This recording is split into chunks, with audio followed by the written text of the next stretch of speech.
This project has its roots in what happened here in the 1880s and 90s when the homesteaders were encouraged and required to improve on the land by creating farms and families.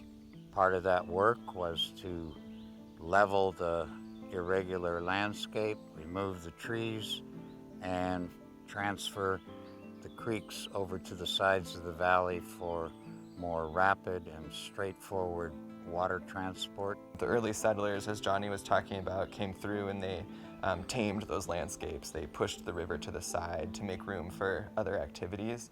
Coho salmon and other species were adapted to these more complex systems. When we went through and simplified those landscapes and pushed the stream to the side, that limited the ability of coho to rear, for them to spawn. And so we're trying to restore that natural complexity. One of the really cool things that we do here too is we're planting species out here that are important to our tribal partners. So we're planting plants that are good for weaving material or for first foods and those sorts of things. Really trying to help restore some sustainability for our indigenous cultures that are here too, so that they can maybe one day live off the land again.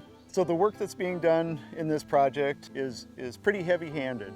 So we're bringing large equipment out here, excavators, dump trucks, bulldozers, scraping off the non-native vegetation. Then we're regrading the soil underneath down to a floodplain level, so that way we don't have steps or dips that cause erosion potential once we return the water to the valley floor.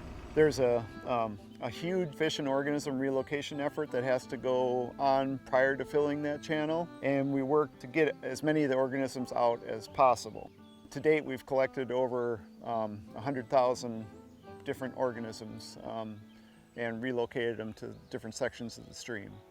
I think that a lot of Oregonians have this experience of going in their backyards and seeing salmon coming through the streams and just knowing the journey that they have to go on to get back to where they are to spawn. I think that that magic is contained in these restoration projects. We're trying to look at what natural processes existed before we disturbed them. When we restore those processes and we remake them in here, then we're more resilient in the face of a changing climate and a changing landscape.